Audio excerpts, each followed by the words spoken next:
Podcastination. The podcast.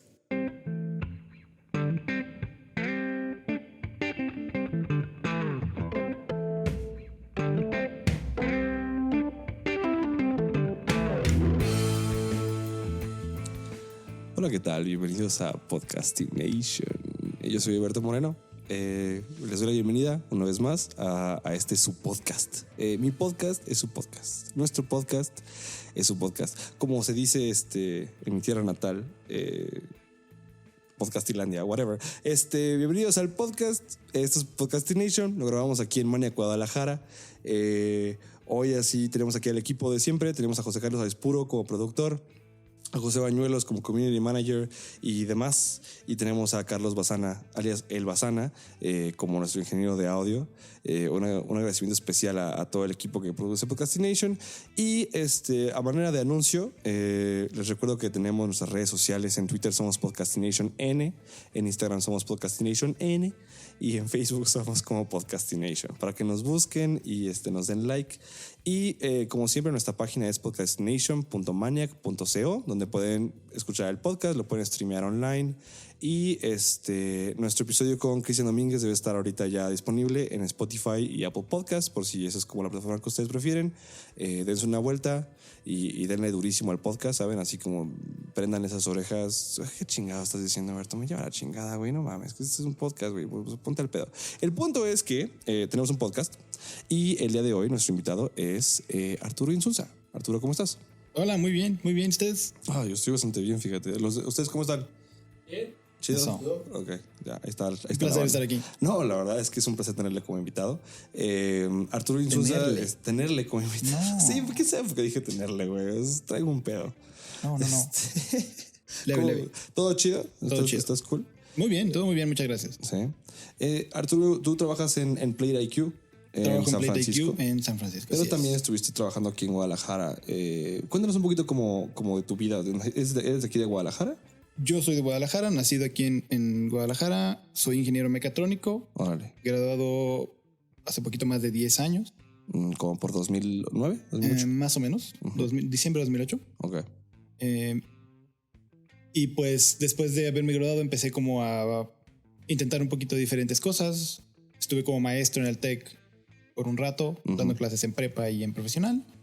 Después estudié una maestría ahí mismo en el TEC, en ciencias computacionales, y ya después de eso ya empecé como en el ámbito laboral, si quieres, trabajando para Freescale, que es una empresa que desarrolla componentes electrónicos. Ya, Freescale está aquí en Guadalajara. Freescale está ubicada aquí en Guadalajara, aunque ya no es Freescale, la compró NXP hace como 3-4 años. ¿Qué hace NXP? Perdón, es que no la conozco, ¿eh?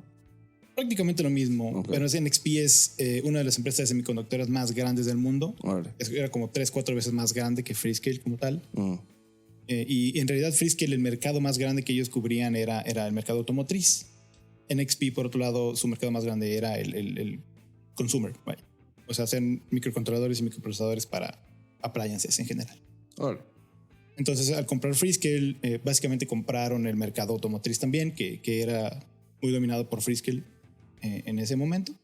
Entonces ahora NXP también se vuelve uno de los mayores players en la venta de semiconductores para el mercado automotriz. Ok, ¿dónde encontraríamos cosas que hace Freescale, por ejemplo? O sea, hablando como más coloquialmente. Bueno, te puedo decir de lo que yo hacía en aquel momento. Básicamente todos los microcontroladores en el carro. Ok. Desde el sistema de infotainment, que es el sistema donde está el radio, el estéreo, la pantalla touch. El tablero del dashboard, donde están todas las agujas que manejan la velocidad, las revoluciones por minuto, la gasolina. Sistema de frenos como freno ABS, las bolsas de aire, control de luces, seguros automáticos.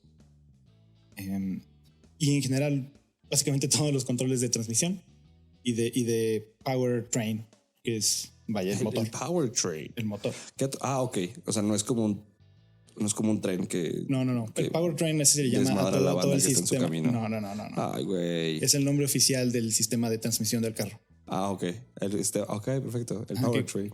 El powertrain controla pues las válvulas que sacan la gasolina, que dejan salir el aire para generar la combustión en el motor. Bueno. Entonces tú hacías, o sea, estabas involucrado como en... Yo era ingeniero de aplicaciones. Ok. Y mi trabajo como tal era un poquito después de que sale el silicio como tal, es agarrar el micro por primera vez, diseñar la tarjeta que lo va a usar y generar como las primeras pruebas de software. Y después eso ya se le entrega a clientes como la primera tarjeta funcional con el micro, haciendo ya algunas de las actividades para las que se diseñó. ¿Y cuánto tiempo estuviste haciendo eso? 3 años y medio más o menos. Y cuando saliste de la carrera, ¿eso es lo que querías hacer? Bueno, ahí entraste después de la maestría. Ahí entré mientras estaba terminando la maestría, básicamente el último semestre. Regresando un poquito, yo soy mecatrónico, pero mi pasión, se puede decir, no fue la mecánica como tal, que es uno de los componentes más fuertes de la mecatrónica. Yo me enfoqué un poquito más en software, en particular en electrónica, pero la carrera aquí en el TEC no está muy enfocada en esos temas. Ya. Entonces por eso decidí tomar la maestría en computación para como expandir un poquito mi conocimiento en el área del software, que no estaba muy cubierta con la maestría, la carrera básica. Y después de eso pues busqué algo un poquito más interesante a lo que me gustara, en este caso la electrónica fue. Ya. Ay, qué interesante. ¿Y por qué la mecatrónica te da como bastante oportunidad de dedicarte a varias cosas, ¿no? Es bastante versátil la carrera. Pues varios de los compañeros trabajan prácticamente en cosas súper variadas, ¿no? Hay ingenieros mecatrónicos que trabajan en Continental, por ejemplo, haciendo diseño mecánico de moldes de inyección, de cableados, y hay otros ingenieros mecatrónicos haciendo cortes láser, haciendo programación. Tengo varios compañeros que están trabajando en Estados Unidos en IBM. O sea, básicamente te da la oportunidad de enfocarte en un área en particular que te gusta más. A pesar de que el objetivo inicial de la mecatrónica es que pues conjuntaras como todas esas diferentes áreas en un proyecto unificado, la verdad es que pocas veces se requiere todo junto, ¿no? Entonces normalmente pues está padre porque la mecatrónica particularmente para la búsqueda de trabajo estaba súper padre porque había un campo grandísimo de acción. Podías buscar empresas de mecánica, de software, electrónica y aplicar a cualquiera de ellas. Y ahora te dedicas a sistemas más, a programación. Así es. A ingeniería de sistemas. Correcto. Después de que salí de Freescale, fue cuando ya me vine a trabajar a Maniac. Ah, claro, pero entras a Maniac. Exactamente. Y a Maniac me platicabas que entras como para la parte de hardware. Así es. Yo, insisto, trabajaba en electrónica en aquel momento y a Maniac le llegó una oportunidad para abrir un equipo de desarrollo de hardware. Entonces, me ofrecieron la oportunidad de dirigir un equipo de ingenieros haciendo hardware para clientes, en este caso eran en el extranjero. Entré, contratamos un par de personas, finalmente el proyecto no se consolidó, entonces el equipo como tal nunca realmente despegó. Ya. Pero pues yo ya me había salido de Freescale, yo sabía programar, entonces en aquel momento me ofrecieron la oportunidad de entrar como programador, coordinando a los equipos de desarrollo de software y eventualmente subí al puesto de director operativo, básicamente coordinando los proyectos de software en Maniac México para clientes en México. Ahora, okay. ¿En aquel entonces había la división? Los clientes en Estados Unidos eran muy poquitos. Okay. Esos en ese momento los agarraba Héctor. Sí, porque la semana pasada hablamos con Cristian y Cristian hizo el timeline de cuando empezaron a tomar clientes de Estados Unidos, ¿no? Entonces, tú entraste como en un tiempo en el que tenían Yo entré en el momento Unidos. cuando estaban empezando. Ok. Estaban arrancando. Cristian apenas estaba empezando a ir a buscar clientes a Estados Unidos. Se iba un par de semanas a buscar clientes allá, a prospectar. Mientras que yo básicamente coordinaba todos los proyectos que estaban corriendo aquí. Héctor le ayudaba a Cristian con el convencimiento de los nuevos clientes en el extranjero. Ya. ¿Y cuáles proyectos estaban chidos de cuando estuviste aquí, por ejemplo? O sea, que te acuerdes como que haya sido... Porque no sé si era todavía la etapa en la que era más multidisciplinario el desmadre, o entonces cuando ya era más software. Pues al principio la verdad es que nuestro software no estaba dirigido para el mercado de Estados Unidos, honestamente. En aquel entonces nosotros traíamos Laravel como la solución, pero en Estados Unidos pues estaban alejando de PHP terriblemente, ¿no? O sea, PHP era visto como el peor software que podías usar, el peor lenguaje de programación que podías tener, especialmente por las startups. Básicamente las startups estaban buscando los nuevos lenguajes. En aquel entonces Ruby estaba explotando cañón, Python también ya tenía buen nivel, y estaban buscando gente que utilizara esos lenguajes, pero nosotros queríamos casi meterles a huevo Laravel. Entonces fue muy difícil ese inicio, porque estaban pidiendo gente que hiciera cosas que no sabíamos hacer. ¿Va? Y vaya, pues así básicamente empezamos. Obviamente nos dimos cuenta que pues teníamos que cambiar, y fue cuando empezamos a buscar gente que tuviera conocimiento en estas nuevas áreas. Y Héctor y yo, como parte del equipo de dirección del equipo de software, pues también nos metimos a aprender esos lenguajes para poderlos, pues para poder negociar, ¿no?, con el cliente y poderle dar sugerencias de qué es mejor, por qué sí, por qué no. Y fue mucho de eso. Fue una etapa de transición muy fuerte, porque pues era muy diferente lo que los extranjeros querían, ¿no? ¿Y pasas cuánto tiempo en Maniac? En Maniac estuve aproximadamente 2 años y medio. 2 de esos años como director operativo, de nuevo dirigiendo el equipo de software principalmente, y algunos poquitos de hardware. Y después de eso por razones personales decidí ya no seguir la dirección operativa como tal. Entonces básicamente me downgradeé a ser developer. Y me ofrecieron el proyecto de PlateIQ, que en aquel entonces era cliente de Maniac. Ya. Y me lo ofrecieron a mí porque era el primer proyecto de Python, y básicamente no teníamos desarrolladores Python en ese momento. Basana estaba ahí, pero estaba muy joven. Entonces me ofrecieron el proyecto. Básicamente aprendí Python junto con el cliente, implementando su proyecto, y estuve con ellos trabajando aquí en Maniac como 1 año. Ok, entonces estabas aquí en Maniac con los de PlateIQ. Correcto, pero como contractor, no como empleado. Ok. O sea, a través de Maniac. Maniac era como su cliente, y yo era empleado de Maniac trabajando para PlateIQ. Ok. ¿Y luego PlateIQ te roba? Cristian te va a decir eso, pero no, yo renuncié primero. Yo decido separarme de la compañía, y cuando PlateIQ se entera que yo soy libre, que ya no tengo ningún tie con Maniac, entonces me hacen la oferta. Ya. Y te mudas a San Francisco. Comienza todo el trámite de visa. Ya. Que pues toma su rato. ¿Cómo es el trámite de visa? Muy buen tema. Gracias, soy host de un podcast. Eso, sabes lo que estoy haciendo. En este caso, la empresa PlateIQ contrata a una firma de abogados, de esas que tienen apellidos de 3 güeyes. Ok, claro. Hannah Osserman y no sé qué. O sea, es que suena fresón. Gringo, sí, claro. Ajá. Entonces me contacta uno de esos güeyes y me pide un chingo de información, desde hasta las calificaciones de prepa, así se fueron. Holy fuck. Ajá. Me piden todos esos papeles, mi certificado de bueno, los títulos, las cédulas, mi CV, por supuesto. Y más o menos tratan de adecuar mi perfil a una de las como opciones que te dan las visas de trabajo del Tratado de Libre Comercio. Ok. No sé si sabías, hay como 2 tipos de visa de trabajo en Estados Unidos. La visa, la H1B, que es la visa de trabajo normal. Pero además está una opción como la versión light, que en este caso es la visa TN. ¿La H1 es lo que se conoce como la Green Card? No. Green Card es la residencia permanente. Ok.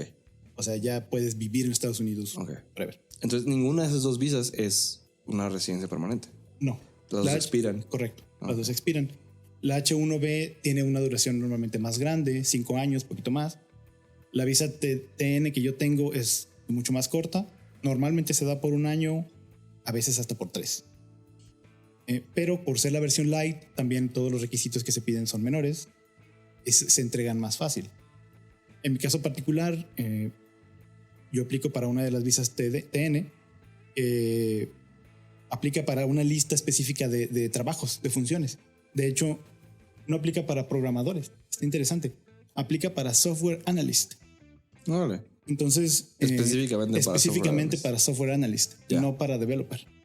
Entonces, junto con los abogados, acomodamos mi perfil para que aplicara a software analyst y fuera como más atractivo para el equipo de inmigración cuando fui a aplicar aquí al consulado. Y básicamente generaron un paquete de documentos bastante choncho, Eran unos 4 o 5 centímetros de papel. Órale. De un chingo de hojas. Y ya con eso fui aquí al consulado. Básicamente, ellos te dan una carta que te dicen, entrégale esta carta al güey que te va a entrevistar. Él la lee y ahí viene todo lo que el güey quiere saber. Entonces, esa persona, después de que lee la carta, básicamente te dicen, bueno, pues siéntate aquí en lo que revisamos tu documentación. Estuve sentado ahí como unas 2 horas, básicamente. Sin hacer nada. Sin hacer nada. Y peor, sin celular, porque no te dejan pasarlo de la entrada del consulado. Entonces ahí estaba nomás picándome los ojos. Como en 1992, venga. Más o menos, así, güey. Qué horrible mi vida. ¿Qué es esto a los 90? Entonces, pues se llevan prácticamente tus documentos. Una de las razones por las que podrían no darte la visa es, por ejemplo, si la empresa a la que estás aplicando está muy chiquita o no creen que la empresa sea legal o legítima o que vaya a tronar al año y te vayas a quedar allá. Una pregunta, creo que hay una pregunta muy clave aquí. ¿Quién era presidente? Peña. ¿Y era Obama o Trump? Obama. Ahí está, ok. No, te fue chido. Sí, en aquel entonces todavía era Obama. Estaba a punto de hacer el cambio. Ya. Fue prácticamente al final. Pero bueno, finalmente, como trámite, no lo sentí pesado fuera de esas 2 horas haciéndome güey. Dentro de los documentos que vienen ahí está información de taxes de la empresa. O sea, básicamente todo lo que prueba que la empresa a la que aplicas es legal y existe. Y además que el salario que te están pagando es un salario decente, o sea, que no están importando cheap labor. Ok, claro. O sea, el salario que te tienen que ofrecer es algo competitivo. Entonces, pues, revisaron mis documentos. 2 horas después me dicen, ok, pues ya te puedes ir y te vamos a dar respuesta pues cuando te llega, porque aquí en México básicamente no te dicen nada, te dicen que te va a regresar tus documentos por DHL y tú vas y los recoges y si está la visa ahí chingaste y si no, te la pelas. No, es un fucking sorteo. Pues básicamente tú no sabes realmente qué pasó. Afortunadamente en nuestro caso a las 2 semanas sí llegó, pero me la dieron nada más por 1 año. Ok. ¿Que te la pueden dar por 1 hasta 3? Ok. Y por ejemplo la carta, cuando tú aplicas ahí en la carta dice cuánto tiempo es la posición, porque en teoría la visa es por el tiempo que dura tu trabajo, porque insisto es temporal. Ok, eso es no matter what, es temporal. Es temporal. La visa de trabajo de la TN es temporal. Y la H1 también es temporal, pero es más larga. Ok. 5 años, etcétera. Esta es de 1 a 3. Okay. En este caso el trabajo para el que yo aplico es de 3 años. En la carta se pide una visa de 3 años, pero nada más me la dan por 1. Ok. ¿Y tienes que volver a aplicar? No. Cada año tengo que venir y bueno, no sé si has renovado tu visa recientemente, pero al principio tienes que ir al consulado y el consulado te entrevistas con un gringo. Pero para renovar hay una segunda oficina que le llaman el Centro de Atención a Solicitantes, donde vas, entregas tus documentos y son puros mexas. O sea, la persona que te recibe no te entrevista nada, nomás te recibe tus papeles y te toma la foto y te toma tus huellas y te dice, pues, los gringos te van a decir qué onda. Y lo mismo, en 2 semanas te mandan tus papeles y si te la dieron, pues ya chingaste. En este caso, así han sido mis 2 renovaciones. Acabo de hacer la segunda esta semana, por eso estoy aquí, de hecho, en México. Y básicamente nomás vamos a que nos tome la foto y nos tome las huellas digitales. Y en este caso, el request, porque trabajas con ellos, lo hace PlayerIQ al gobierno de Estados Unidos. Pues no hay como tal un request. Ok. Es la carta de oferta de trabajo. Okay. Ese es el documento. Ok. Tú lo muestras, es el papel que tú entregas cuando estás renovando. Es la empresa me renovó el contrato. Aquí está mi oferta de trabajo, aquí está cuánto me van a pagar, aquí está cuánto tiempo dura el plazo y aquí está lo que voy a hacer. Y esa carta de trabajo es la que básicamente aplica como la solicitud de la empresa hacia el gobierno para darte tu visa. Ok. No hay un movimiento por atrás, pues. Ok. Entonces tú te mudaste a San Francisco. Yo me mudé a San Francisco hace 2 años, en julio. ¿Específicamente a San Francisco o a la zona? La oficina no está en San Francisco, está en Emeryville, que está justamente pasando el puente junto a Oakland. Ok. Y yo vivo cerca de la oficina porque voy y vengo en bici. Ok. Entonces, pues realmente no estoy en San Francisco como tal, aunque pues está a 20 minutos en tren, ¿no? En BART. Es el BART, el metro local. Pero no, en realidad la empresa está en Emeryville o Oakland, como quieras. Ok. ¿Y qué tal está el rollo ya? O sea, ahorita hablabas, por ejemplo, de que Estados Unidos checa que te estén dando un salario competitivo, que estén dando un salario que no sea nada más como de es un mexicano, le podemos pagar como bien poquito y se viene a Estados Unidos. Pero ¿cómo sientes tú que está el nivel allá, salario contra lo que tienes que pagar por vivir allá en Oakland / Emeryville / San Francisco? En general, toda la zona del Silicon Valley, que es en realidad pues la Bay Area y un poquito al sur donde está Cupertino y Apple y eso, es muy cara en el tema del hospedaje, de la vivienda. Prácticamente comparado con Nueva York. Están los dos en nivel. Por ejemplo, yo vivo con mi esposa y mi bebé. Rentamos una casa con un cuarto. Eso es un cuarto, una sala y cocina. Y es como se puede decir que es un loft. Nomás que sí hay puerta para el cuarto. La única diferencia que habría entre un loft y un estudio, que no es toda un área completa. Okay. Y el depa que yo tengo, sí tiene puerta. Felicidades. Güey, es una gran diferencia en dinero. Yo, por ejemplo, pago $2,100 al mes por la renta de un cuarto, básicamente. Entonces, aunque tú digas, pues es que mi salario está bien chido. Solo quiero denotar la respuesta tan fuerte que hubo del equipo de producción. Así de que todo el mundo está sacadísimo de pex por la cantidad. Es una ridiculez. Es bastante. Sí, es un chingo. O sea, en algún momento lo sacamos, son $40,000 de renta por un depa de un cuarto. Sin problemas. Así de loco está. Está loco. Está muy cabrón. Entonces, a pesar de que tu salario pues suene chido, ahí se te va todo. Claro. Entonces, pues, realmente sí, como empezamos, el salario que tenía era competitivo, se puede decir, porque me alcanzaba para pagar la renta y para básicamente mantener a mi esposa porque ya no podía trabajar. Pero no teníamos carro, no teníamos casi ni muebles, ¿no? Compramos solamente lo mínimo indispensable. ¿Cómo está el transporte allá? Porque, o sea, no es específicamente como en San Francisco. Entonces, ¿cómo funciona eso de moverse? ¿Emeryville es una ciudadcita? Emeryville es una ciudad de 2 por 2 millas, o sea, está súper chiquita. Y está relativamente cerca de una estación del BART. El BART es el Bay Area Rapid Transportation. Okay. Entonces, cubre toda la Bay Area. Es como un metro. Es un metro. Es un metro, literalmente. Es un sistema de metro. Yeah. Son 4 líneas que cubren toda el área de San Francisco, o sea, que es el área de la bahía, justamente.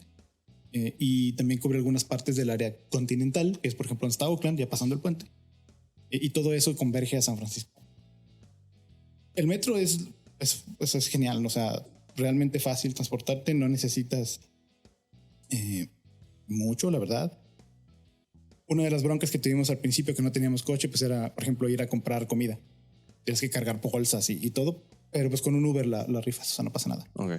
Pues un Uber y ahí subes, si vas a Sam's o Costco, lo que sea, subes todo tu Uber, ya ese güey te lleva a tu casa. Entonces vivimos sin carro como año y medio. ¿Ahorita llevas cuántos años? 2 años. 2 años, okay. Como año y medio sin coche, porque la verdad es que no lo necesitas. Además, como ya dije, yo vivo muy cerca de la oficina, entonces vengo en bicicleta. Entonces realmente la vida como tal es cómoda y el transporte es una de las grandes ventajas. Los camiones siempre están a tiempo. Tienen un sistema de tarjetas RFID que nomás las cargas al principio de mes, todo el dinero que quieras, y ya esa tarjeta la pasas en el tren, en el camión, en donde te subas. ¿Cuánto cuesta subirse al metro? Depende de qué tan lejos vayas. Ah, ok, eso te cobra por distancia. Cobra por distancia. Ajá. Marcas tu tarjeta cuando entras y cuando sales la vuelves a pasar y la distancia es lo que te cuesta. Ah, ok, o sea, no es como el metro del DF, por ejemplo, que es one fits all. O sea, te subes no, porque hay güeyes que vienen desde muy lejos, esos güeyes pagan más. Pero, por ejemplo, de donde yo estoy, de Emeryville a San Francisco, son como $3.50. ¿$3.50? O sea, no está... O sea, sí que obviamente está lo comparas con los $10 del camión aquí, pues sí, no mames, pero allá está bien, o sea, está aceptable. Así es. Ok, ¿y qué otro problema has tenido? O sea, ¿con qué problemas se enfrentaron? Hace rato estábamos hablando, antes del podcast, en la conversación extraoficial, platicábamos de que tu esposa no puede chambear en Estados Unidos, lo acabas de mencionar también. Es correcto. La visa de trabajo del Tratado de Libre Comercio te permite tener una visa, una spouse visa, que lo único que le da permiso a tu pareja es de entrar al país y de estar ahí contigo, pero no puede trabajar, no puede prácticamente hacer nada. Puede vivir allá. Puede vivir ahí, vivir contigo y nada más. Entonces uno de los problemas que tuvimos, pues justamente que mi esposa pues no podía chambear, entonces pues, todo el día estar sola sin conocer a nadie, porque pues cuando llegamos evidentemente solo conocíamos a mis compañeros de trabajo, pues fue una de las cosas más fuertes, ¿no? Que tienes que estar consciente desde antes, porque pues, ¿qué va a hacer?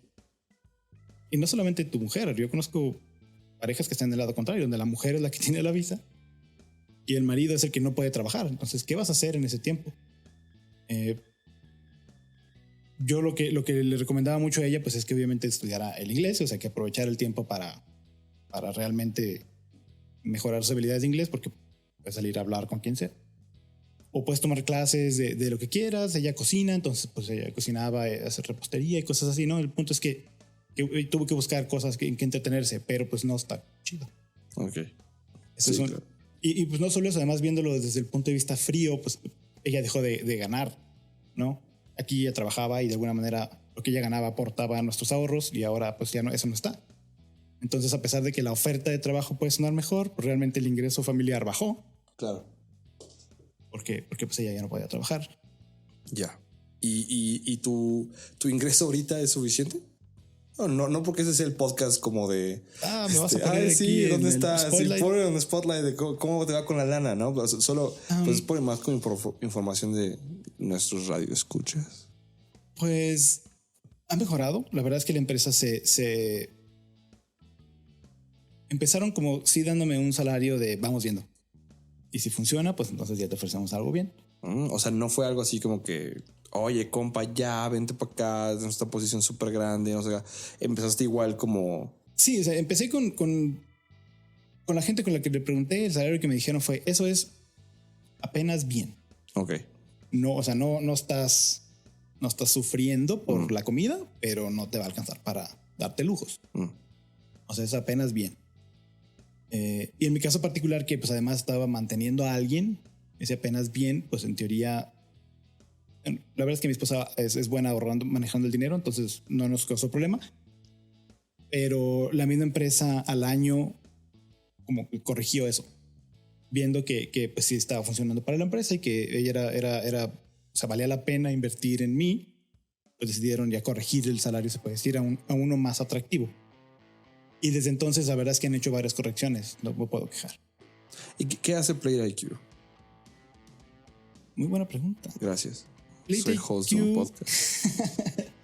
PlayerIQ lo definiría básicamente como una herramienta para contadores, hablando específicamente de cómo se maneja la contabilidad en Estados Unidos y explicándolo rápidamente para que sea más fácil de entender. En Estados Unidos, todos los negocios tienen que hacer un reporte de en qué están gastando su dinero. Okay. Entonces, una de las actividades de captura de datos más grandes, yo compro algo, recibo una factura y tengo que categorizar esos gastos. Esto es limpieza, esto es frutas, esto es bebidas, y le asignas una categoría a cada una de las facturas o a cada uno de los ítems en tus facturas. Entonces, ese proceso normalmente se hace manual. Tienes a una o varias personas agregándole categorías a cada una de tus facturas. Lo que nuestro sistema hace es básicamente automatizar eso. Tú me mandas tu factura por correo o le tomas una foto. A través de pues, procesamiento visual, detectamos cuál es la versión digital de tu factura, de tu foto. Sacamos cuál es el vendedor, cuál es el total, cuál es la fecha, cuáles son los ítems. Y te mostramos después ya como la versión digitalizada de tu factura con la que tú puedes categorizar tus gastos. Y la próxima vez que aparezca esa misma factura con ese mismo ítem, cuando vuelves a comprar tomates, los tomates ya están categorizados a verduras. ¿Es una startup? ¿O cuando entraste es una startup? Es una startup. Cuando yo entré, la empresa tenía apenas como año y medio y habían levantado ya una ronda de $3 millones. Y con eso estaban operando en aquel entonces y estaban como expandiendo el pool de funcionalidades que ofrecían a los clientes. Con ese dinero justamente contratan a Maniac para crear varias de esas nuevas funcionalidades. ¿Ustedes participaron en las funcionalidades de análisis de la imagen? No, más bien en la parte de frontend. Ok, o sea, como la presentación del software y todo esto. Correcto. Aquí en nuestro ingeniero de sonido participó en ese PEX. Sí. ¿Qué a todo dar? Sí. Ellos tienen un equipo de ingenieros de data que hacen, la verdad es que bastante buen trabajo en Machine Learning y contrataron a Basana para apoyar en eso. Órale, ¿y ahorita cuántos son? Ahorita somos, incluyendo vendedores, 58 personas. Ok.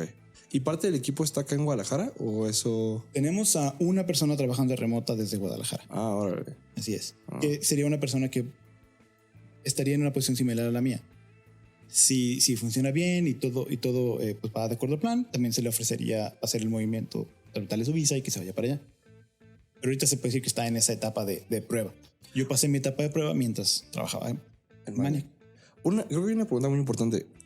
¿Qué fue lo que te hizo tomar la decisión de irte a San Francisco? Porque una cosa es, ¿sabes? O sea, mudarse a, no sé, San Pedro el Chico, Monterrey, ¿no? El DF.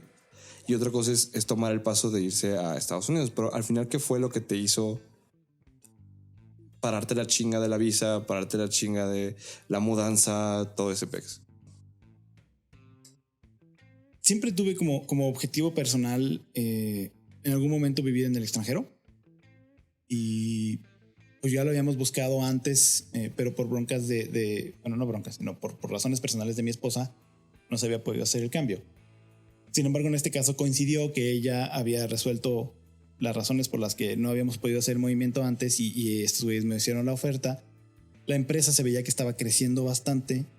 Entonces, pues como la oportunidad de estar en una empresa desde el principio que está creciendo mucho, luego terminar en un puesto alto, me llamó mucho la atención. Y además, pues el hecho de que yo había querido irme a trabajar al extranjero desde siempre, pues todo se juntó así como que nos vamos. Y finalmente no me arrepiento. Creo que ha sido una gran experiencia, no solamente profesionalmente, también personalmente, porque especialmente el primer año fue como unas vacaciones forever, no conocíamos nada. Entonces, pues ahora vamos a agarrar el camión y nos vamos a ir a este pueblo que no conocemos. Entonces, pues básicamente pudimos explorar toda el área, ir hay muchas como reservas naturales, hay lagos por ahí. California está bien a todo dar. Está a todo dar. Entonces, pues básicamente fue como unas vacaciones extendidas, insisto. Working vacation. Exacto. Yosemite Park está a 3 horas. Lake Tahoe para ir a esquiar está a otras 3 horas. Hay muchos pues puntos turísticos que visitar cerca de ahí. Entonces, pues la verdad es que no me puedo quejar. Ha sido una gran experiencia por la zona. Y platicábamos hace rato que tienes una hija. Así es. Tengo una bebé de 8 meses. ¿Y nació ya? Nació ya. Se llama Elisa. Ella sí es gringa, pero tiene doble nacionalidad. Tiene doble nacionalidad. Sí. No, ya la vida resuelta. Es un pex. O sea, es bien a todo dar. Ella es a todo dar. No, me imagino que sí. Los bebés, indudablemente. Criaturas en orden. Yo creo que número 1 o 2, los bebés. Estoy de acuerdo. Sí. Pero sí, ella... Interesante. Si tú como hijo de 2 padres mexicanos naces en el extranjero, tienes derecho a tener la doble nacionalidad. ¿En Estados Unidos? ¿O en todos los países? Y en otros países. Es que los países que aceptan la doble nacionalidad, porque no todos lo aceptan. Sí, pero Estados según Unidos sí. Incluso Trump ahorita estaba intentando como borrar ese pex. Estaba intentando sacar a los Dreamers. No, pero también, o sea, la regla que define que si tú vives en Estados Unidos eres estadounidense no es de a fuerzas. O sea, hay países que no la enforzan y hay países que sí la enforzan. O sea, creo que México sí, Estados Unidos también. O sea, en general se siente como sentido común. La gran mayoría lo hace, pero sí, tengo entendido que, bueno, primero quería sacar a los Dreamers, que son los hijos de mexicanos nacidos allá y que pues por haber nacido allá son gringos. Que en este caso mi hija lo sería, porque ella nació de padres mexicanos allá. Pero él estaba tratando de quitar el hecho de que el simple hecho de nacer ahí te hiciera americano. Qué incómodo. Pues en California como tal, la verdad es que las opiniones de Trump no son muy bien vistas. Es una comunidad bastante abierta, bueno, mentalmente. En general aceptan a todos. Por ejemplo, el desfile del orgullo gay es una mega fiesta increíble. Pero no es la generalización de Estados Unidos. En realidad, California es una pequeña burbuja donde pues, todo parece chido, pero en realidad sales de ahí y está ese racismo y ese desprecio por los mexicanos, que en realidad para ellos todos los que están abajo de la frontera son mexicanos. Pero bueno, nosotros la verdad es que no hemos sufrido de racismo o de ese tipo de trato no adecuado. La verdad es que no lo hemos sufrido. La gente es bastante amable, bastante buena onda. Pero, por ejemplo, un tema que me pareció muy interesante: no hay casi mexicanos en el ambiente de tech. Ujú. La gran mayoría de los mexicanos están haciendo pues, los trabajos meniales. O sea, en cualquier restaurante encuentras que prácticamente todos los cocineros, toda la gente de la cocina son latinos o hablan español. Meseros también, gente que barre también. Los cajeros en casi cualquier tienda encuentras que son mexicanos. Pero en el ambiente de tech, la verdad es que no hay muchos. Entonces, pues la verdad es que mi posición es muy diferente al resto de los mexicanos.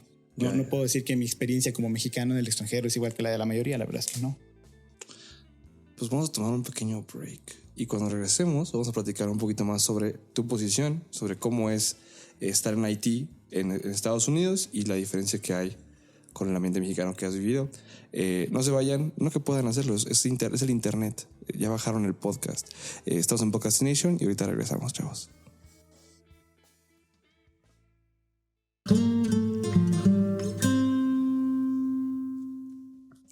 Estamos de regreso del break, todos con whisky nuevo y con nuestro invitado Arturo Insulza. Bienvenido otra vez. Gracias. Antes del break estamos hablando tú tienes una posición, estás en la industria del tech en Estados Unidos, lo cual no es común que los latinos, pues más bien, los latinos generalmente están en otras posiciones en Estados Unidos. Platícanos un poquito sobre cómo es el ambiente en IT, el ambiente como en la industria de tech en California, en San Francisco, donde tú trabajas, y las diferencias que encuentras como con México. Bueno, pues la principal diferencia es que ahí mismo en el Silicon Valley como tal, pues es básicamente un imán de talento, ¿no? Entonces, las empresas pues importan talento de todo el mundo. ¿Se considera que Player IQ está en Silicon Valley? Sí. Ok. Que cubre San Francisco hasta abajo. Todo el área de la bahía Okay. y el sur de la bahía, que es donde está Apple, como en Cupertino, por ejemplo. Ok. O sea, San Leandro, San Rafael, todo eso. Bueno, como decía, el Silicon Valley en general importan talento básicamente de todo el mundo, ¿no? De hecho, cuando Trump empezó a hacer los travel bans, estaba prohibiendo que viniera gente de ciertos países en Europa y en Asia. Pero las primeras empresas que refutaron esa decisión fueron las empresas del Silicon Valley, porque muchas de ellas importan talento de ahí. Ya. Gente de India, hay gente muy talentosa en India y que hay empresas que están trayendo desde allá. Entonces, pues para empezar, el ambiente es muy competitivo.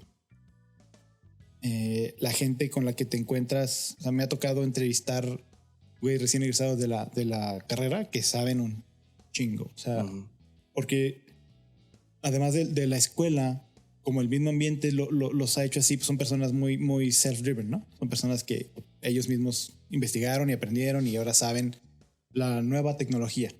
Saben usar Vue.js, saben usar React, saben usar cosas que en la escuela ni siquiera se han mencionado. Claro. Pero ellos ya las traen. Entonces, al momento de estarlos entrevistando, pues te das cuenta que, güey, o sea, este güey tiene 21 años, se acaba de graduar y sabe lo que yo sabía hace 3. Claro. ¿No? Entonces, pues de entrada, la verdad es que el ambiente es muy competitivo.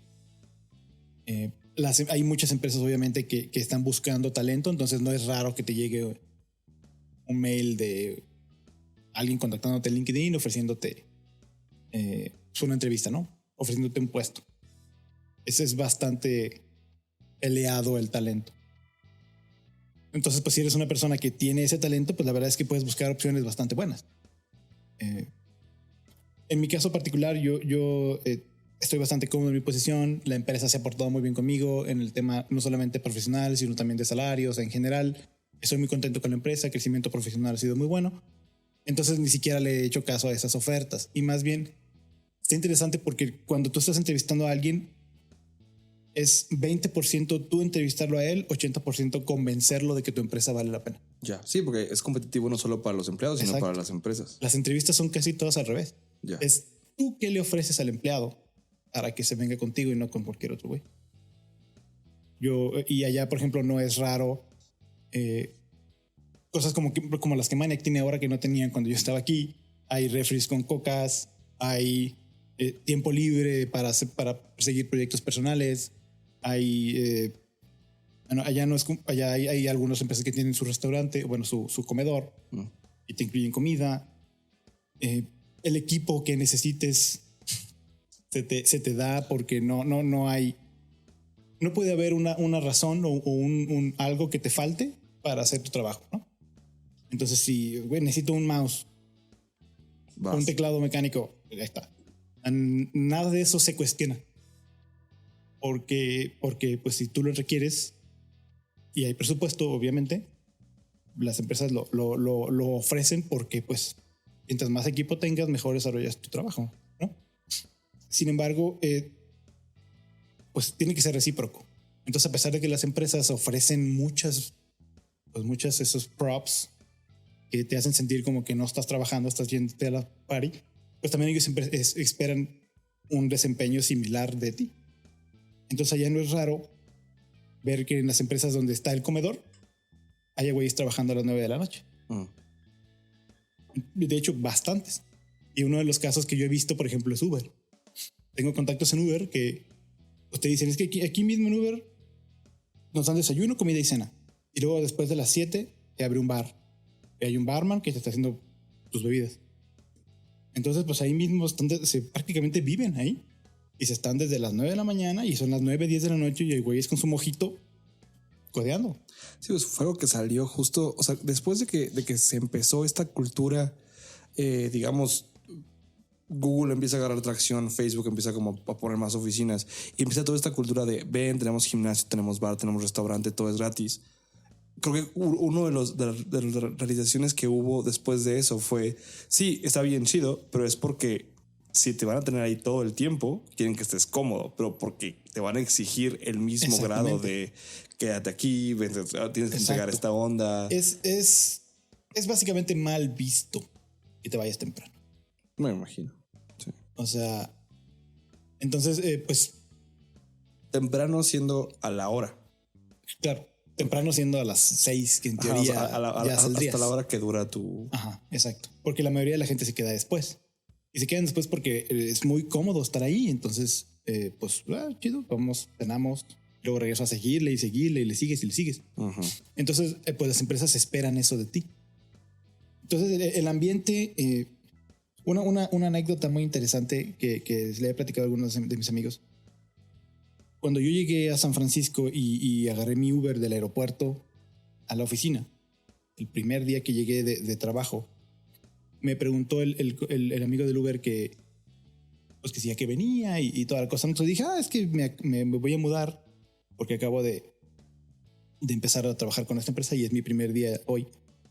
Y él me dice, ¿y por qué decidiste venirte para acá? O sea, ¿estás seguro que es una buena decisión? Y dije, no, pues yo quiero pensar que sí, pero ¿por qué lo cuestionas, no? Entonces lo que él me dice es,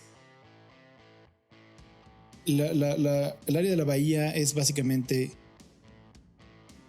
un área exclusivamente para trabajar.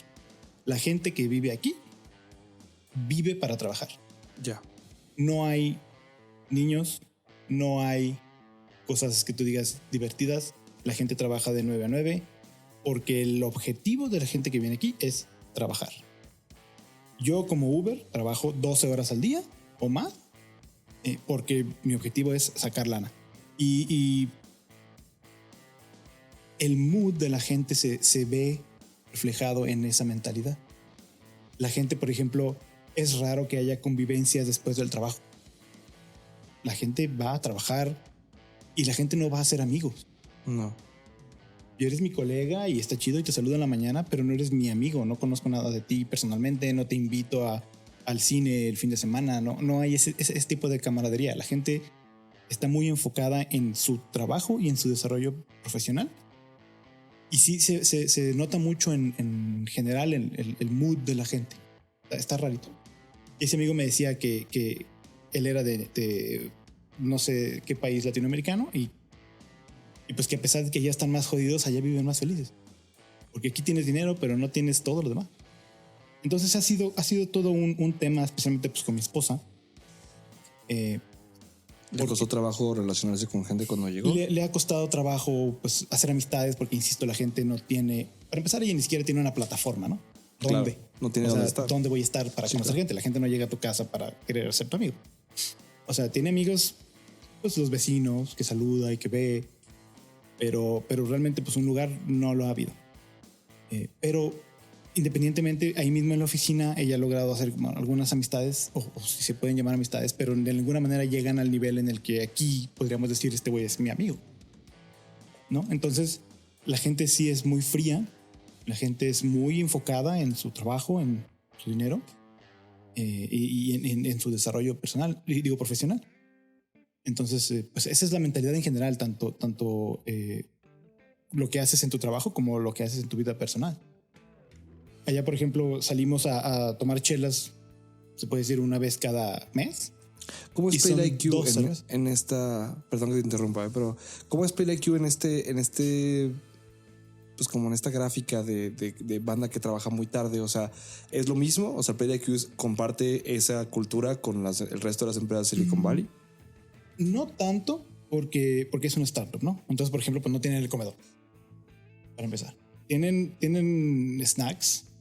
Llega un delivery de Amazon cada semana con nueces, con pistaches, con barras de proteínas, barras de fruta, barras de granola, incluso fruta fresca.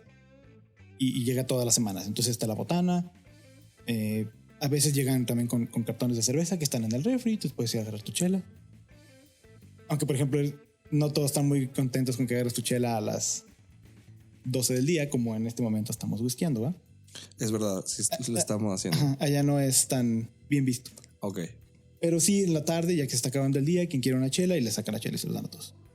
Pero realmente poca gente se queda tarde a trabajar. Especialmente porque en el ramo en el que estamos está interesante. La empresa está en un estado donde el producto está suficientemente estable como para que el verdadero focus de la empresa no es el desarrollo, es las ventas. Okay. Ya hemos desarrollado el mismo producto por un par de años, entonces ya es suficientemente estable. Ahorita el punto es venderlo y más que más gente lo use. Entonces, como tal, es raro que haya una necesidad urgente de que un ingeniero se quede tarde. ¿Eso te quita chamba a ti o...?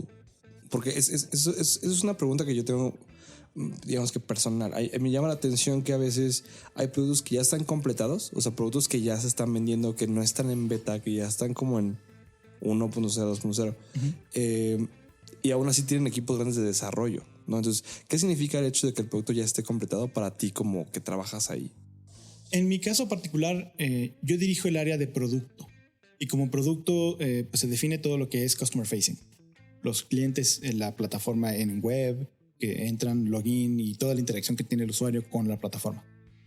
Y pues todo eso prácticamente está estable en el sentido de que pues se van agregando nuevas funcionalidades si quieres, pero son cositas chiquitas que le vas agregando, pero el core como tal no cambia. Por lo tanto, la carga de trabajo como que no es... Pues no lo es y pues si eso se pasa al día siguiente, la verdad es que no pasa nada. Nadie se va a quejar porque este botón está desalineado y no lo alineaste hoy, lo vas a hacer mañana. Ese tipo de cosas, no pasa nada. Lo que realmente se enfoca ahorita el equipo técnico, se puede decir, es en el mejoramiento del performance, porque el crecimiento de volumen en clientes lleva a un crecimiento de volumen en facturas para procesar. Ahorita estamos procesando un poquito más de 40,000 facturas al día. Entonces, todo lo que conlleva poder procesar ese volumen, pues implica un desarrollo técnico para optimizar el proceso. Ya funciona, pero a la escala te va a sobrepasar. Entonces hay ingenieros de Machine Learning, por ejemplo, que están optimizando un proceso en particular de detectar el invoice number en una factura de un vendedor que nunca has visto. Una factura totalmente nueva. Entonces ese güey desarrollando un modelo de Machine Learning que puede detectar dónde está el número o el total o detectar quién es el vendedor, el nombre. Entonces en lo que es optimization hay mucho trabajo. Porque ahorita operamos con un como 40% de capture humano. Tenemos 2 equipos muy grandes, uno en India y otro en Filipinas, de literalmente indios, capturando datos y arreglando lo que el machine learning no pudo detectar, ¿no? Entonces, son aproximadamente 200 personas haciendo data entry. Entonces, sí se puede. 200 personas. 200 personas. Finalmente son empresas, ¿no? No son empleados directos. Ok. Son empresas que nosotros contratamos para que ellos provean a la gente. ¿Igual en Silicon Valley? No, en India. En India. Ok. En India y en Filipinas. En Filipinas. Entonces, todo el trabajo que se puede hacer para reducir el trabajo manual, finalmente es primero, pues un ahorro para las operaciones, y segundo, es una mejora en el performance, porque puedes hacer todo más rápido. Entregar la factura más rápido al cliente. Ahorita nuestro SLA o el Service Level Agreement es que yo te entrego tu factura digitalizada 24 horas después de que la subes. Claro. Y se ha mantenido, a pesar de que el volumen ha crecido mucho, se ha mantenido ese Service Level Agreement, pero pues lo ideal sería poderlo hacer en menos. ¿Y cómo, o sea, al final, regresando un poquito como al punto de las horas que pasa el ingeniero? Tú tienes ingenieros, más que nada, me estábamos platicando hace rato en el break, de India, uno en México. ¿Alguien de tu equipo es mexicano trabajando allá? No, soy el único mexicano de la empresa. Okay. Pero esta empresa en particular, los americanos son la minoría. Okay. En la oficina nada más hay 3 americanos. Prácticamente todos los demás somos extranjeros. Yo como mexicano, hay una persona de Turquía, hay 4 personas de India, hay 2 personas de China. Entonces, pues el ambiente como tal no se puede decir que sea de una empresa americana como tal. Somos todos extranjeros. Todos somos extranjeros. Entonces, pues es una mezcla ahí de culturas, y un día uno de las personas lleva un dulce típico de su país y luego nosotros llevamos otro. Entonces, en ese sentido está padre porque es un mix cultural grande. Ahorita en la empresa, por ejemplo, tenemos una persona en México, una persona en Portland, Oregon, y tenemos 5 personas en India, como tal, siendo parte del equipo técnico, se puede decir. Entonces, pues es un equipo distribuido, a pesar de que somos la mayoría en San Francisco, sí tenemos gente en otros lugares. Entonces sí hay trabajo remoto también involucrado en la operación. ¿Y cómo manejan precisamente esto de los horarios con los empleados remotos? O sea, precisamente, yo siento que a veces ha de ser difícil, o sea, cuando tú trabajas in-house, bueno, en location, ¿no? O sea, que estás trabajando en PlayIQ en este caso, Insight precisamente, perdón. Trabajo aquí, precisamente esto es lo que decía hace rato, como de la cultura, y tienes como ciertos beneficios por trabajar ahí, etcétera. ¿Cómo es trabajar remotamente con esta cultura de no te vayas a tu hora o no te vayas temprano, etcétera? Oye, finalmente esa cultura de no te vayas temprano como tal no se presiona o no se enforcea oficialmente. Claro. Es más bien como que te mal visto. Ajá. En el caso de los empleados extranjeros es diferente porque pues con ellos no los ves, ¿no? Bueno, remotos no. Entonces lo que se hace ahí es simplemente hacer un manejo más detallado de las actividades que esa persona tiene que hacer. Nosotros utilizamos Jira, creo que igual que ustedes, para el manejo de proyectos. Entonces al principio del sprint se asignan actividades específicas que esa persona tiene que completar para el final del sprint. Tenemos sprints de 2 semanas. Y se tienen, además del stand-up diario, un meeting al final del sprint, o sea, al final, a la primera semana, para revisar el progreso que ha tenido esa persona. En mi caso particular, que ahorita funjo la posición de Engineering Leader, que es básicamente tratar de ayudar y resolver todos los temas técnicos que puedan tener los developers. Yo tengo juntas con ellos prácticamente todas las noches. Y es un foro abierto, y noches porque pues, hay gente en India, ¿no? Es un foro abierto donde una persona puede llegar y contactarme y decirme, oye, estoy teniendo problema con esta API, ¿cómo funciona? O esta funcionalidad ni siquiera sé qué se supone que debe hacer, ¿me la explicas? ¿No? Entonces ha sido más bien pues crear este foro, este espacio de yo estoy disponible todas las noches de 9 a 10 de la noche. Y el que venga y me contacte, pues entonces hablo con él y le platico lo que le respondo sus dudas.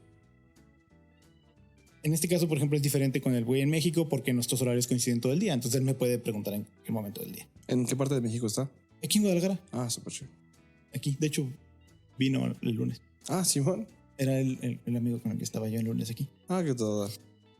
Se ve buen pedo. Sí. Pues me imagino que aprovechas ahorita que andas por acá para platicar con él. Para y verlo todo. en persona y además revisar pues, cómo te va, cómo te sientes, la empresa, estás bien con la empresa, o sea, algo que no esté fallando. Claro. Todo el tema de management y recursos humanos, se puede decir. ¿Sientes que este rollo de que tengas que regresar es una ventaja o una desventaja? ¿Tu esposa regresa también? Es una ventaja porque venimos los dos Ok.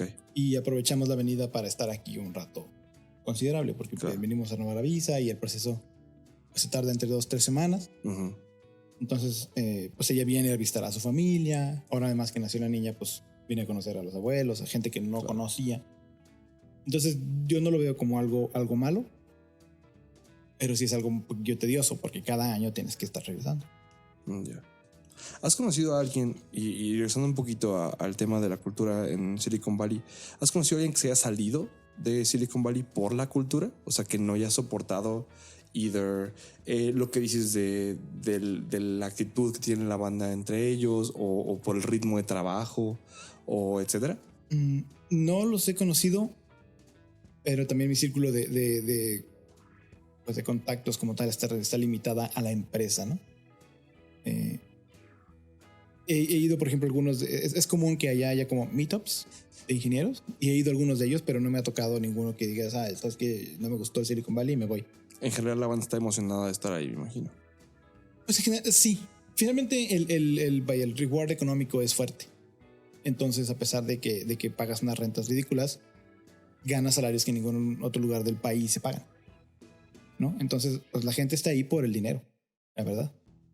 Y pues no dudo que haya gente que esté súper emocionada por estar ganando eso a expensa de su, se puede decir, tiempo personal. Pero no dudo que haya gente que también llegue a un punto en el que pues está padre por un tiempo, pero no para siempre.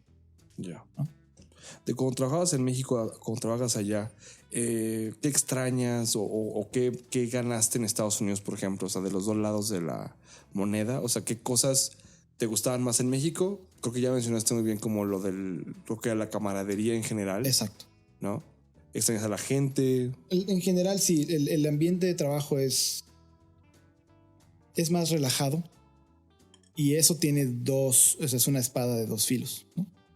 Porque es más relajado, entonces pues la gente no está tan estresada todo el tiempo, pero por esa falta de estrés o de prisa, pues también los proyectos a veces se ven afectados, ¿no? Ya. Porque es gente que vive relax, y ya no pasa, y a la hora de la hora lo que tú pensaste que se hace en un día no se puede hacer en un día, entonces no entregas tu tiempo.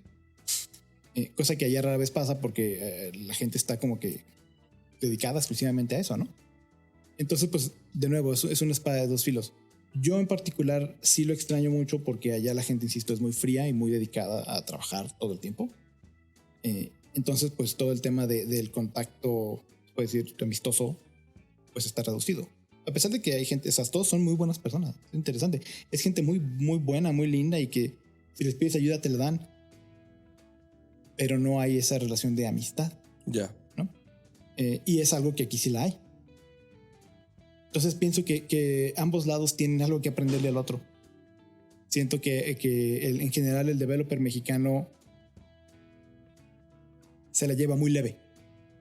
La gran mayoría se la vive muy leve en el sentido de, pues aquí está mi proyecto y voy a hacer lo que tengo que hacer, pero pocas veces hay como que un extra, un más. Exacto. Normalmente esa energía de más pues, se va en otras cosas, como en la fiesta, en la peda, que pues no necesariamente está mal. Sin embargo, pues el desarrollo profesional no se ve tan impulsado, ¿no? Y del otro lado, pues allá es todo lo contrario. O sea, la gente, siendo también 100% dedicado a trabajar, pues también te merma un poco el desarrollo emocional, si quieres decirlo así. Esa es una. Otra de las cosas que pues allá está súper padre, hay muchas opciones laborales, de eso no te puedes quejar. Y eso también sería ridículo quererlo ocultar. Allá hay muchísimas empresas donde puedes entrar a trabajar. ¿Qué pasa? Digo, y como supuesto, ¿no? Pero ¿qué pasa si tú renuncias o te corren de PlayerIQ? ¿Tienes que tramitar otra visa de trabajo? Sí. Ok. O sea, tu visa está ligada a tu chamba con PlayerIQ. A la empresa. Ya. Pero pues es un movimiento muy común. Ya. Y como ya lo tienes, el proceso es muy fácil. Simplemente es cuestión de que la nueva empresa te dé la nueva carta y tú simplemente aplicas en el consulado a una nueva visa con una nueva empresa, pero todo lo demás se mantiene igual y es muy, muy común que sí te lo den. Okay. Porque ya eres una persona que ya pasó todo el proceso. Exacto. Ya ¿no? Entonces pues, ya lo pasaste, solamente es una nueva empresa, no hay bronca. ¿No? Entonces, por ejemplo, cuando yo entré a PlateIQ, había otro güey con la misma visa que yo y a los 3-4 meses de que yo entro, él decide renunciar y ahí mismo, en el mismo Bay Area, le hicieron todo el trámite. Él ni siquiera tuvo que salir del país. Entonces no es raro ni difícil ya estando ahí brincar a otra empresa. Ahorita esta renovación que tú vienes a hacer de la visa, te dieron la visa por un año. Por un año. ¿Y lo te dieron otra vez por un año? No me la han entregado porque te la mandan por DHL, entonces en 2 semanas voy a saber, pero lo más seguro es que haya sido por un año también. Ok. Entonces constantemente vas a tener que estar regresando. Pues ya ha sido ya 2 veces. Quiero pensar que la tercera también va a ser por un año igual. Entonces voy a tener que volver el próximo año a renovar otra vez. PlateIQ no tiene pex con esto. No, realmente. No tiene por qué tampoco. Pues no, les conviene. O sea, pues estoy haciendo la visa para irme a trabajar con ellos. Claro. O sea, no modo que se opongan. Sí, claro. ¿No? No, la verdad es que la empresa no tiene. Como es una empresa pequeña, todavía está en el nivel en el que tú puedes negociar ese tipo de cosas. Todavía no está la burocracia de no, es que solamente tienes tantos días de vacaciones. Pues yo puedo decirle, oye, ¿sabes qué? Mi hija se enfermó, la voy a llevar al hospital. No hay pedo, güey. Cuando en una empresa más grande, pues se complica y tienes que tomar otros días de vacaciones y todo el tema de la burocracia también se agrega. En una startup, la verdad es que pues eso es flexible, ¿no? Y en una startup, tanto allá como aquí, todavía está suficientemente pequeño que estás trabajando o estás negociando con otra persona, no el sistema, ¿no? Entonces, por ese sentido, la verdad es que trabajar ahí es bastante cómodo. Y Pan, la verdad es que me lo va a reclamar, pero Héctor García participé del primer episodio del Podcast Nation. Amigo de toda la vida. Simón. Siempre ha dicho que soy conformista porque me agrada esa comodidad que te da la empresa. Sin embargo, no pienso que sea algo malo necesariamente. O sea, porque finalmente estoy teniendo desarrollo profesional, pero no estoy sufriendo por eso. Y no me vivo trabajando para tenerlo. Eso es un buen punto. ¿Cómo manejas tú esas exigencias de la cultura empresarial de Estados Unidos? O sea, tú eres el tipo de persona que así como tengo mis objetivos, los cumplo, entonces no tengo por qué estarme, por ejemplo, no sé, quedando tarde o dando más tiempo a mi empresa. ¿O cómo manejas tú esa parte? La mayoría de las actividades que tengo que hacer, de alguna manera ya las tengo dominadas. Okay. Entonces el cumplimiento de mis objetivos a este momento es relativamente sencillo. Entonces alcanzo a terminar todas mis actividades con tiempo extra para hacer ese poquito extra sin necesidad de quedarme muy tarde. ¿Ya? Entonces, pues hoy, cuando llegas a ese punto, pues es como el sweet spot, ¿no? Donde, sí, claro, es el ideal. Exacto. La empresa está contenta porque estás dando un poquito extra, pero no te estás sobreexcediendo y comiendo de tu vida personal. Y el hecho, por ejemplo, de que ahora tengo a mi hija me ha forzado mucho a poner ese límite. Porque ahora si quiero llegar temprano a verla y quiero llegar temprano para estar con ella cuando está despierta y no llegar a las 10 de la noche cuando ya se durmió, entonces ya no la voy a ver un día más, ¿no? Entonces sí te forza como a poner bien ese límite y esforzarte más para que al momento de que llegues a hora tú ya hayas terminado. ¿Tú quieres que tu hija crezca en Estados Unidos? No. Ok. No, en general la cultura y la manera en la que los americanos educan a sus hijos me parece muy falta de valores. O sea, en general la cultura ya, como es una cultura que se ha creado de la mezcla de tantas otras culturas, no siento que tienen como una identidad. Y esa falta de identidad como país los lleva al patriotismo extremo de, sí, la bandera. Pero realmente no evoca, no es nada más que decir que yo quiero a la bandera. Uh-huh. Sin embargo, aquí en México sí siento que hay, o sea, a pesar de los miles de problemas que tiene México como un país para educar a un niño, siento que sí tiene muchos valores muy, muy interesantes como la familia. O sea, quiero que mi hija tenga su familia, tenga sus abuelos, tenga sus primos, gente con quien confiar, gente con quien compartir. Por ejemplo, el hecho de que allá a los 18 años te sacan a patadas de tu casa me parece cavernícola, ¿no? No, porque para ellos ya eres adulto y pues a la chingada, ¿no? No, y eso ha creado todo un pex de deudas de la universidad, de la banda, que está endeudada a los 22 años con cosas enormes. O sea, sí. Eso, un número excesivo de homeless, que la mayoría son personas jóvenes, cosa que no se ve aquí porque las personas jóvenes, por más jodidas que estén, tienen a sus padres, y aunque así vivan en una casa de lámina, tienen a alguien. Allá es muy común ver gente que, pues estás viéndolo, es una persona que tiene 23, 24 años y está en la calle.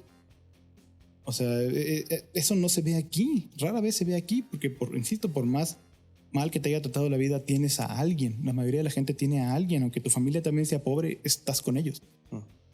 Entonces, esa cultura ya de que los hijos son más bien una responsabilidad y a los 18 años te deshaces de esa responsabilidad y eres libre, me parece pues inapropiada, ¿no? Finalmente los hijos son familia y si yo te puedo seguir apoyando después de los 18, pues con mucho gusto lo hago, ¿no?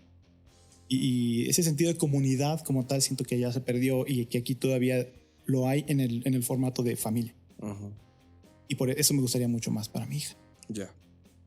Entonces ahorita tu hija tiene... Bueno, no, tampoco te quiero como hacerte comprometerte un plan de vida en el podcast. El punto para nada es eso, es ver un poquito como la percepción. Y trayéndolo un poquito, mira, cambiando un poquito bruscamente de tema, pero trayéndolo un poquito para platicar con los escuchas de que tienen ganas de irse a Estados Unidos, ¿no? ¿Cómo ves el nivel tú? ¿O cómo tú ves las oportunidades de alguien que vive en México y tiene ganas de irse a vivir a Estados Unidos? ¿Cómo ves ese nivel, esa comparación? Bueno, uno de los los temas que no hemos tocado todavía, pero es importante mencionar. Para el trámite de la visa que yo tengo se requiere un posgrado. Ah, sí. ¿Lo platicamos antes del podcast? Ajá, lo platicamos fuera de micrófono. Para poder aplicar se requiere un posgrado porque esas visas solamente se entregan en teoría a personal que no hay en Estados Unidos, ¿no? Yeah. Obviamente no van a importar gente de la que ahí mismo hay mucha. Entonces solamente se dan ese tipo de visas para personas que tienen un posgrado. Entonces, a pesar de que en el mundo del development como tal un papel no es tan importante, porque yo he contratado güeyes que no tienen ni la carrera profesional, pero son buenísimos ingenieros programadores, ¿no? Porque la programación como tal es fácil que la aprendas por tu lado. El problema es que para trámites oficiales, como en este caso de la visa, pues sí se requiere ese papel. Entonces, para las personas interesadas en irse a trabajar a Estados Unidos, pues mientras más papeles tengas para demostrar que eres una persona excepcional, es más fácil que consigas el documento. En el caso de la visa que yo tengo, una maestría es mandatoria, ¿no? Porque allá hay muchas personas que no tienen ese papel, entonces pues no tiene caso que te importen, por mejor programador que seas, a la persona que te da la visa no le importa que tan buen programador eres. Le importa tu papel. Claro. Entonces, a pesar de que la maestría, insisto, aquí en México no es tan importante tenerla, para ese tipo de movimientos extranjeros sí te hace una diferencia. Y bueno, un posgrado, un doctorado, pues con más razón. Ya. ¿No? Entonces, pues yo sí lo recomiendo. Si tiene la opción, la oportunidad de obtener una maestría, sí te abre puertas. ¿Tú eres de los que opinan que la maestría a todo dar? Sí, o sea, sí te da algo bueno, pero por el mero papel.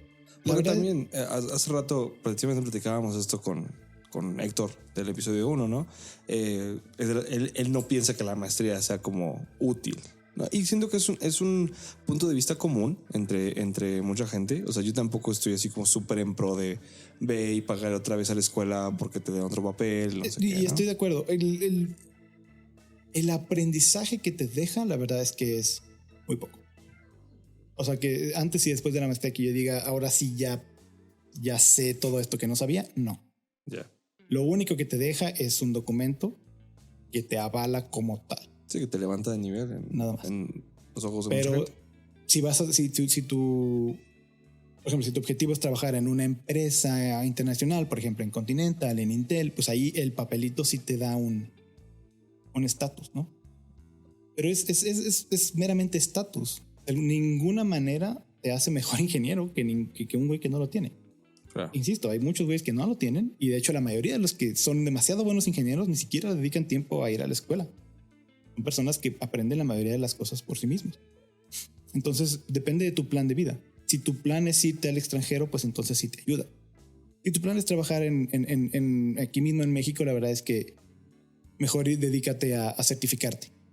Una certificación te da muchas más oportunidades laborales que una maestría. Especialmente si estás certificado. Ahorita ya no, pero en su tiempo era la certificación Java. Uh-huh. Era lo que te funcionaba más porque muchas empresas utilizaban Java. Ahorita ya no. Okay. Pero si ahorita estás certificado en Angular o estás certificado en React, a una empresa le va a interesar mucho más un güey que está certificado en React que un güey que no. Porque pues, de alguna manera prueba o respalda el currículum de esa persona diciendo que sabe hacer React.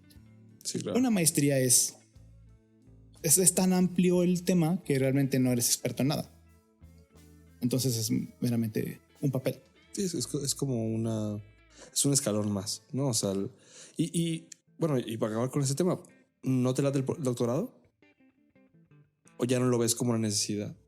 La verdad es que no lo veo como necesidad. A los doctores, la mayoría de los doctores o trabajan en la investigación o trabajan en empresas corporativas ya muy grandes. Por ejemplo, Intel es uno de los mayores contratadores de doctores. Órale.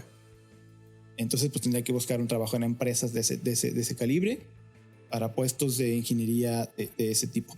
Y la verdad es que no es mi tirada. Honestamente, si tuviera el doctorado sería por meramente razones banales. Sí, porque quieres estudiar. Quiero que me digan el doctor Insun. No habría ninguna otra razón más allá de porque suena chido. O sea, no, la verdad es que no hay una razón. Ya. Pues doctor Insunza, te agradecemos muchísimo que nos hayas platicado tu experiencia en nuestro podcast. Mi placer, muchas gracias por invitarme. Pues no sé, qué chido que te diste la vuelta y aquí siempre que vengas ya sabes que puedes platicar en nuestro podcast y esperemos que vengas otra vez para muchas contar tu gracias. experiencia. Con gusto regreso. Quiero agradecer a toda la banda del podcast, Basana, el José Carlos Aispuro y a José Bañuelos que están allá como parte del equipo del podcast. Una vez más les recuerdo nuestras redes sociales: en Twitter Podcastination N, en Instagram Podcastination N, en Facebook Podcastination y nuestra página web es podcastination.maniac.co. Y ahí pueden checar nuestros episodios, nos pueden mandar un mensaje, nos pueden platicar de qué piensan del podcast. También no se olviden ponernos un rating en Apple Podcast y en Spotify para que más gente nos pueda descubrir. Y recuerden que la mejor publicidad es que se lo cuenten a un amigo. Entonces, si tiene un amigo que trabaja en IT, tiene un amigo que le gusta